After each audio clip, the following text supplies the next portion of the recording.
Good day, everybody. Once again, we are back together, just looking at Euclidean geometry once again. So if you are new to the channel, please just hit that subscribe button. We're going to make sure that we just hit those numbers, okay? And please don't forget to also hit that notification bell so that you are alerted every time we're posting a new lesson. All right, I'm excited to start with this, as we continue with Euclidean geometry. So what I've done is I wanted to just take some past exam questions, just to quickly have a glance at them, look at them together. So I want us to quickly have a look at this one. So I took this from the 2019, 2019 past exam, and let's do it together. All right. Now they tell us in the diagram, we are given MP, which is a diameter of a circle with the radius O. So it's basically everything that we see. They say MP cuts the chord NR at T, okay, and radius NO and chord PR at MN and MR are drawn. So we've got R1, which is equals to 69. So essentially, they're giving us a statement of everything that we can see in the diagram, okay? So what we're going to do is let's work within the diagram, if you don't mind. Okay, I'm just going to try and work within the diagram just to make sure that we have everything that we need. Okay, so first of all, they want us to determine, giving reasons, the sizes of the angles. Now, before we even get to the sizes, let's look at just a couple of things that we have here. Right, so first of all, I've got that angle R1 to be 69. So which other angles can I probably just get in this case? I want you to note, first of all, what do we notice there? I see that angle R, the whole of angle R is actually just 90 degrees. And why? Because that's an angle at semicircle. Okay, so I'm trying to actually just write there. So this would be an angle at semicircle. So that would be 90 degrees over there. Okay, so what else do I know? So I would be able to get this angle R2 by simply saying 90 minus 69. I think that should give us 21. All right. Yeah, that should be 21. And then which other angle can I get? Well, look at this. So you've got angles that are subtended by the same arc, okay, which is R2. Right, I'm just going to take a different color. Let's take the blue. So R2 should be equal to that angle M1 over there, okay? Why? Because they are subtended by the same arc, or you can simply say angle at same segment, okay? And then which other angle there? So that means that should also be 21 degrees, isn't it? Okay, and then if I look at O2, this is angle at center. You can either take this with R1 or R2. Okay, so we know that angle at center is equal to twice angle at circumference. So the angle at center is O2. The angle at circumference, remember, they are subtended by the same chord, and this one is at the circumference. You must be careful of that. Okay, so in this case, that means O2 must be 2 times R2. So in this case, I know that my O2 should be 21 times 2, which is 42. So that angle there, okay, let me just write it in a different color so that we don't create an impression that they are equal. Okay, so that's going to be 42 over there. Okay, so this angle here is 42. All right, which other angle can we obtain? We can also obtain which other angle? All right, so we've got we can get O1, which is 180 minus that 42 there. Okay, so I think that should give me 136 if I'm not wrong. So that should be 136. This angle there, probably should write it with a different color. Okay, so that should be 136. So I'm picking that green color there. So this should be 136. And in this case, I'm basing that on angles on a straight line. So what you should get yourself used to, ladies and gents, is just working within the diagram. Okay, just trying by all means to populate as much as you possibly can and answer your questions thereafter. All right, now they said determine the giving reasons, the sizes. So they wanted us to get the size of R2. So if you don't mind, I'm just going to work within the diagram, so that I don't have to exit this page. So what I'm going to do is say, well, look at R2 in this case. What did we say about R2? We said, well, first of all, we know R1 plus R2, I hope you can see that quite nicely, is equal to 90 degrees. And why is that? We said these are angle at semicircle. Okay, remember that MP is a diameter, so this is angle at semicircle. All right, and then so that means that R2, okay, should be remember that R1 was given, should be 90 minus our R1 value, which is 69. And so that means that R2 would be equal to 21 degrees. Okay, so keep that in mind. Okay, so we said this is equal to 21 degrees. All right, go to the next one. So we've answered the first one. So we looked for O1. Okay, if you don't mind, I'm just going to be filling in. So this is 8.1.1.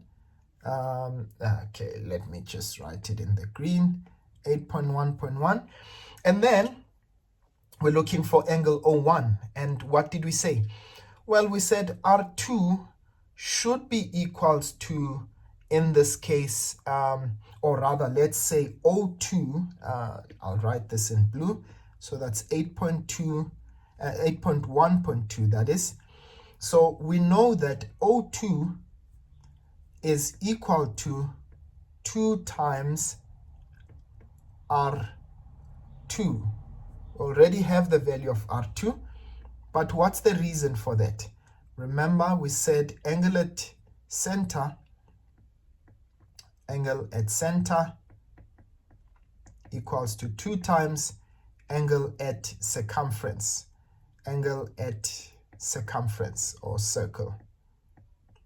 All right. Okay, so in this case, we know that, so that makes O2 equals to, so therefore it means that O2 is equal to 42 degrees, which means it's 2 times 21, which we obtained there. And so what can we therefore say? We know that O1 plus O2, plus O2, so angle O1 plus O2 is equals to 180. But why is that? These are angles on a straight line. Okay, can you see? So that is why we had to go back to that theory, so that you always make sure that you've got the right thing, the right knowledge. So therefore, what is the value of O1?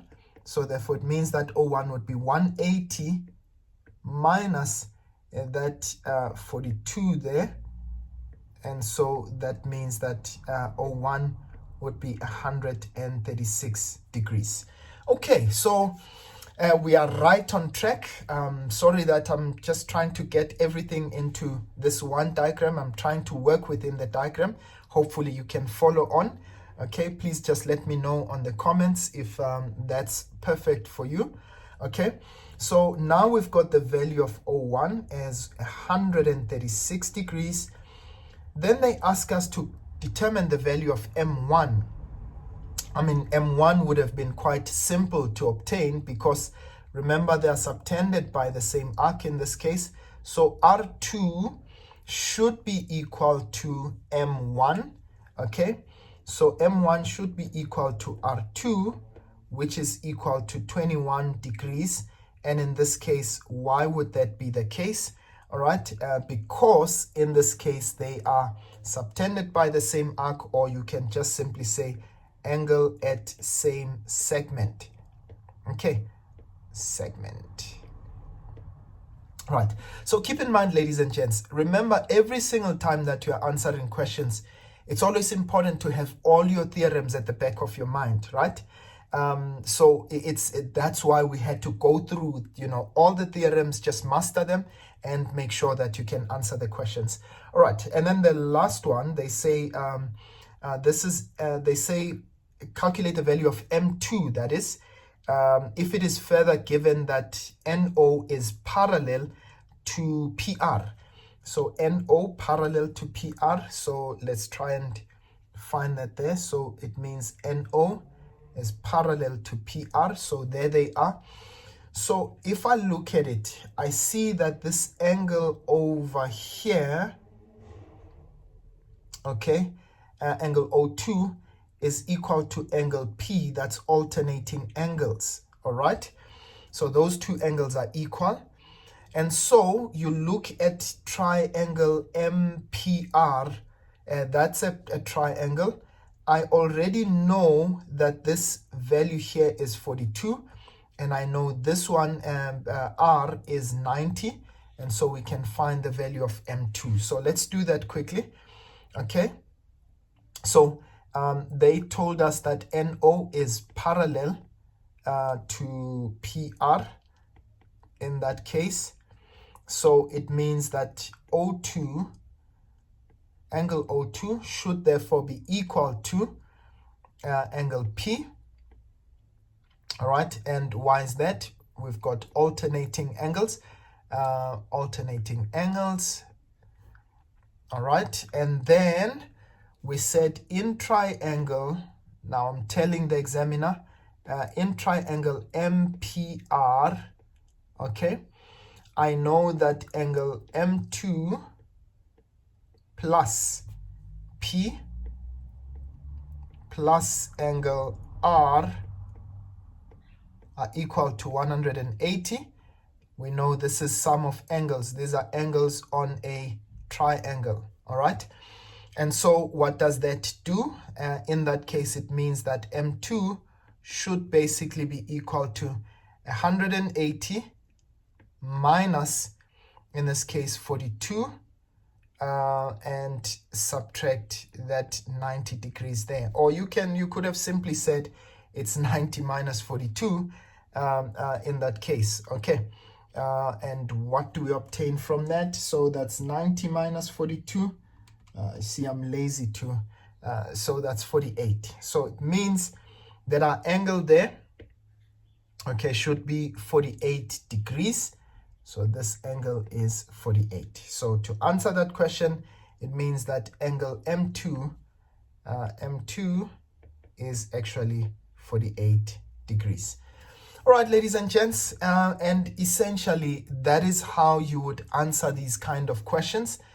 Always just be mindful of working within the diagram. I'm sorry that it's all messed up, but at the end of the day, remember that's Euclidean geometry. It's a bit of a mess, but you actually get to the answer. And ladies and gents, it's nice and all to watch me answer the questions, but the only way that you perfect, the art of Euclidean geometry is if you get to do the questions yourself, so that you get practice on the theorems. Okay, right. Let's look at the next question.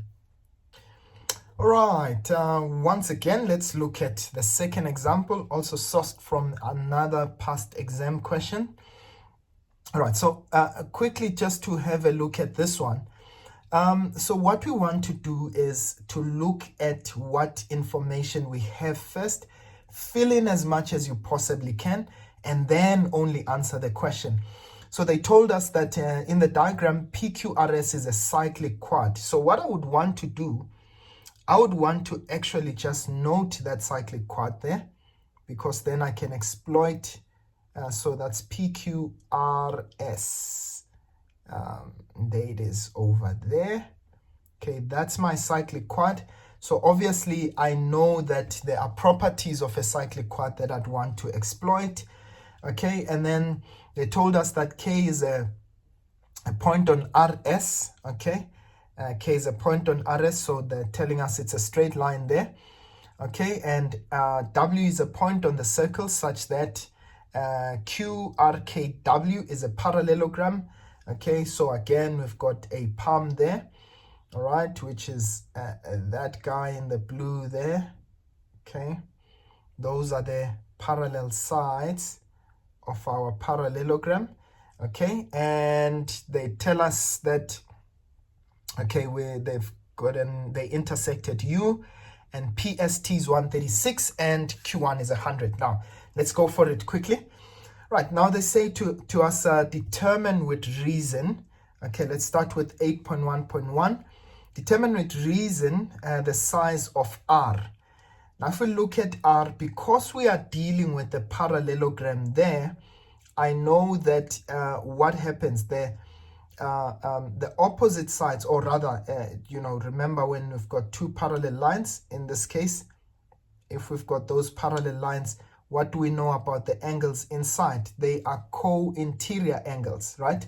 So meaning that Q1, so to answer 8.1.1, so we know that Q1 plus angle R, okay, those should be 180. But why is that? We say, well, these are co-interior angles. Obviously, we know that QW is parallel to RS. Okay, right. You could have written that first and just say that it is given. Okay, and now, so that means that R should be equal to 180 minus that 100 there. So actually R, not R1. Okay, so R should be equal to 180 minus the value of Q1, which is 100. And so it means that R would be equal to 80 degrees. Simple as that. We've got that. So we know this is 80 degrees. And by the way, because we know it's 80 degrees, then it makes also that angle there to be 80 degrees. It means I also know the value of that angle there to be 100, because those are opposite angles of a parallelogram. They're always equal, right? And then they say, let's find angle P. So on angle P, in that case, remember they had told us that this guy PQRS is a is a cyclic quad. So what do we know? We know that the opposite sides of a cyclic quad, they are supplementary, okay? But we also know that the exterior angle of a cyclic quad, are also, they are equal, or rather the exterior angle is equals to the opposite interior angle, right? All right, so when we look at that angle there, angle R and angle P, now they are opposite angles of a cyclic quad in this case, so we know that they are supplementary. So I'm going to write that in a different color. So I'm going to say for 8.1.2, I know that P plus R, so P plus R should be equal to 180. And what's the reason behind that? Remember, these are opposite angles of a cyclic quad. Okay, so I'm not going to complete that. Cyclic quad, that's a cyclic quad. And in this case, therefore, it means that to find angle P, I would simply say it's 180 minus angle R, which we already found in the previous question, which is 80.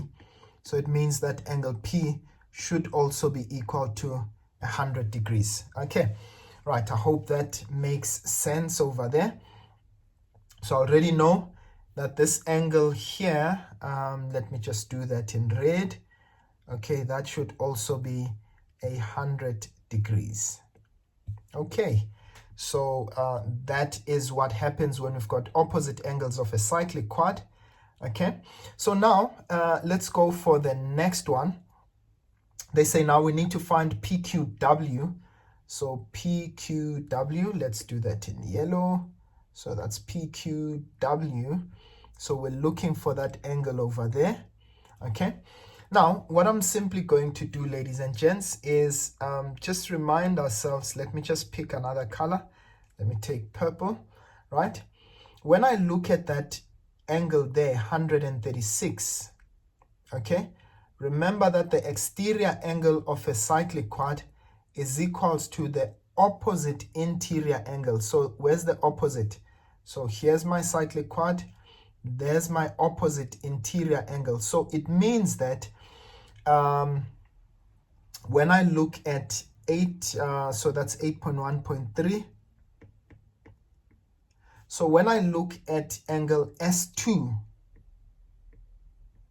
okay, it will be equals to, now please note, it will be Q1 plus 2 in this case. And why is that? Because these are the exterior angle of a cyclic quad. Okay? So then it means that angle Q1 plus Q2 is also therefore equal to 136. In fact, maybe I should have written that down there. Okay, so that would be equal to 136. So as a result, now we already know that Q1 is 100.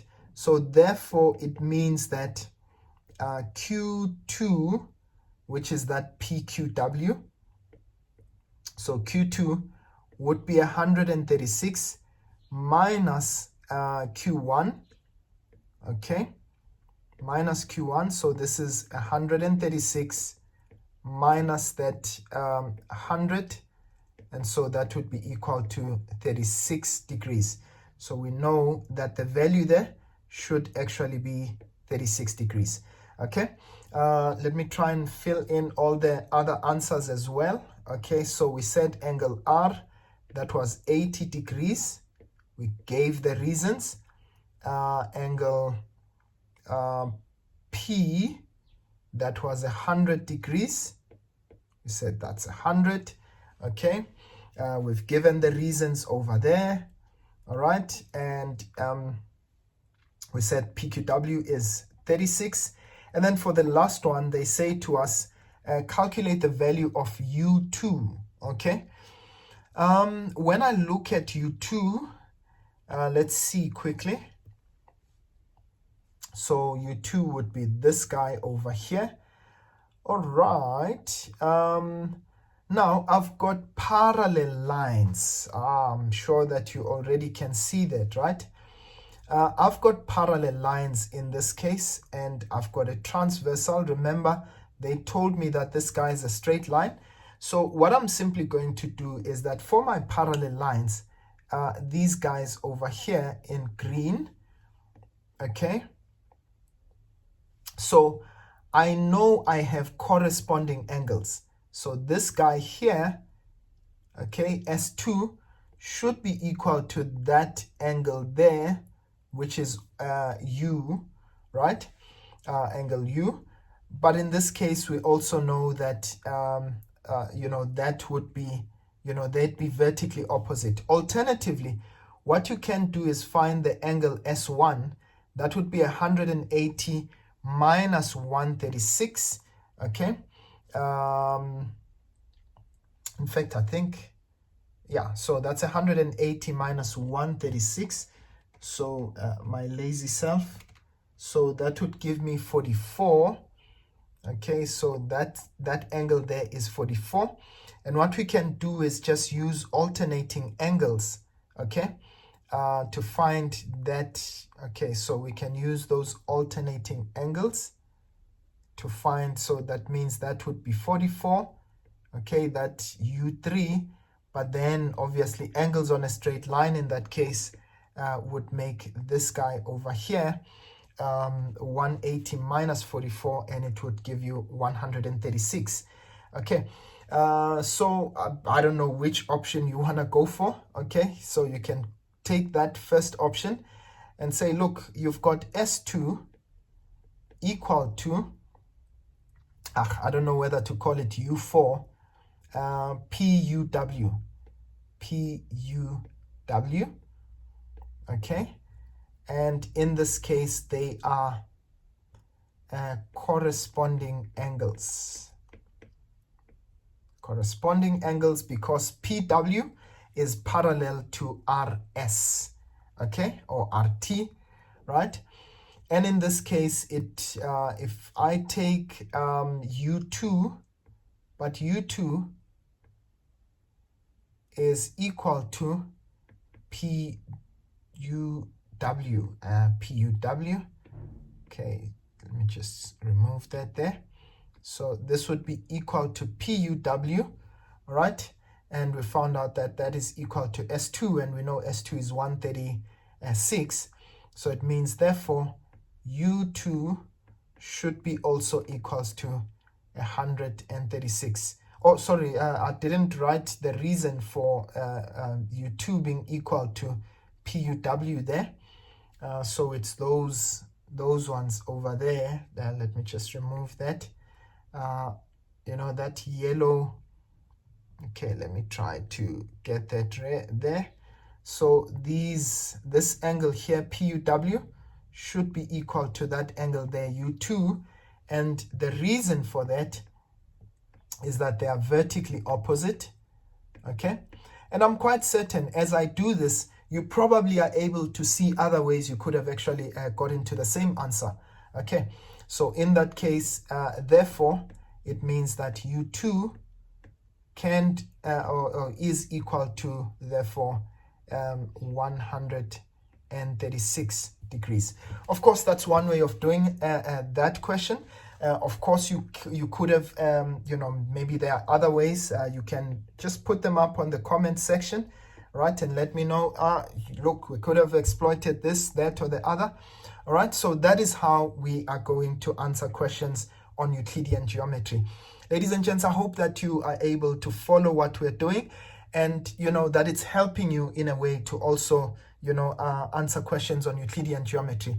Remember, I said that the thing about it, it's always to make sure that you work as much within the diagram and then only then answer the questions, okay? It always works that way, but the only way you can get there is if you practice. Practice, practice, practice. That's the only way to go, okay? Right, let's take the last one and let's call it a day. All right, looking at another question. This is a different animal altogether. Right, so they say in the diagram below, we've got ABCD, which is a cyclic quad, okay? If I were you, I would already, you know, try and see that. So that's my cyclic quad. Of course, it touches all the sides of my circle. Of course, I can see that, but, you know, it always helps to just highlight stuff. And they say AB and DC are produced to meet at E. Okay, so they are telling me that that's a straight line there, AB, they are produced. So they're telling us that that's a straight line over there. Okay, that's another straight line over there. Okay, in fact, let me just remove that blue lest I make it seem as though they are equal. Okay, I just wanted to show you the lines that they're talking about. Okay, so they tell us that AFB is 2x, okay, everything that we see there.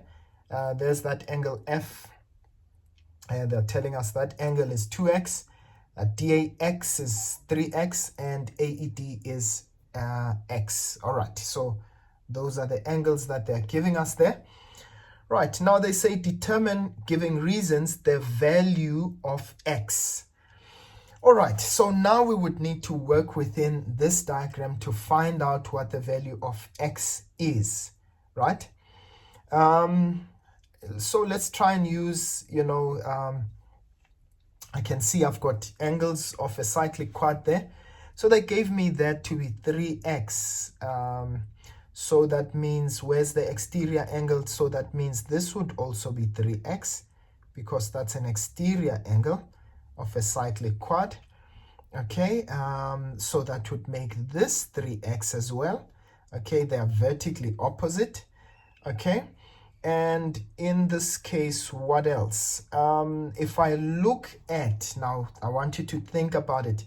If I look at that B1 there, it's the exterior angle of a triangle. Now I'm going to try and work on that triangle so that you see it. So can you see that triangle ABF? Okay, so it's this big triangle here, right? So remember, the exterior angle of a triangle is equal to the sum of the opposite interior. So this angle over there would be equal to the sum of those two, so that will be 2x plus 3x, okay? And in that case, that would make this guy 5x. Another way you could have done that is to say, well, look, B2 should be 180 minus 3x plus 2x, working in the same diagram, and you use sum of angles on a straight line. That would give you that as 5x. Now I've got that whole triangle that has got all three angles, right, in terms of x, so I can work within that triangle. I hope I'm not messing it up, so that you end up not being able to see it. Okay, right, so in this case I can work within that triangle EBC to get the value of x. All right, now I want us to answer it systematically. I'm going to say, okay, let me try and remove all the khokakis. Okay, so I will say, look, if I take, where did we start? We started with the exterior angle of a triangle. So we know that angle A, okay, so angle A is equal to angle C3, right? So that's angle C3. And what did we say? This is the exterior, rather. Why am I saying opposite? So exterior angle. So this is the exterior angle of a cyclic quad. Okay, quad. All right, and so that means that is equal to 3x. Okay, so that's equal to 3x. But remember, C1 is equal to C3, okay, which is equal to 3x. But why is that? Because they are vertically opposite angles. Okay, and then now we also said if I take B1, okay, so we went for B1, remember in that purple color there. So B1 would be equal to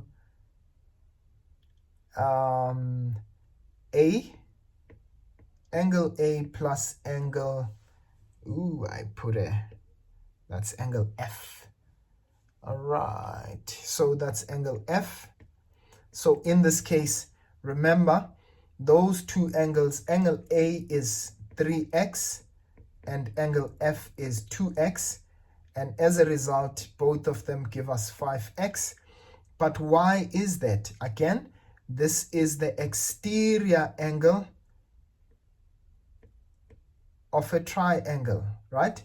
So the exterior angle of a triangle, remember that, please, ladies and gents, it's equal to the sum of the opposite interior angles. So you take both of your opposite angles, the interior opposite angles, and it's equal to that sum. So that makes this guy here equal to 5x, all right? So now, then I can work in triangle. So I can say in triangle, all right? So I can say, well, now in triangle BEC, right? Now I know that angle E plus B plus C, okay, or you can say C1, these are equal to 180. And why is that? Because this is the sum of angles on a triangle. Okay, so that's the sum of angles on a triangle. So let's do that quickly. So angle E is X, angle B1, okay, we can say B1 there, that's 5x, and B2, I mean C1 rather, is 3x, and all of these are equal to 180. I should have actually given some more space there. So that's 8x, oh sorry, that's 9x actually. Okay, so that's 9x, x plus 5x plus 3x. We said these are equal to 180. So that would be 9x is equal to 180. And we can just simply say 180 divided by 9. And in this case, that would give us 22.5. So the value of x is 22.5. That would have gotten you 6 marks, ladies and gents, just by simply knowing all of those. Right, I think I would like to leave it there. Of course, the point is to practice, and get even some more practice. Right, so please, ladies and gents, try out those riders. I always say a rider a day keeps failure away. Okay, just use that, don't use that. Okay, that's what I used to do. Basically just do riders each and every day, just one rider a day, okay? And it will help you to master the art of Euclidean geometry. All right, I think I want to leave it there. And for those who haven't subscribed, if you're not convinced as yet, I hope this does, okay? Just hit that subscribe button. And of course, hit that notification bell as well. And please, ladies and gents, share as much as possible. You know, tell all your classmates, your cousins, your friends about this channel. Tell them how much you are able to learn. Otherwise, from me for now, I'll see you guys next time. Sharp, sharp.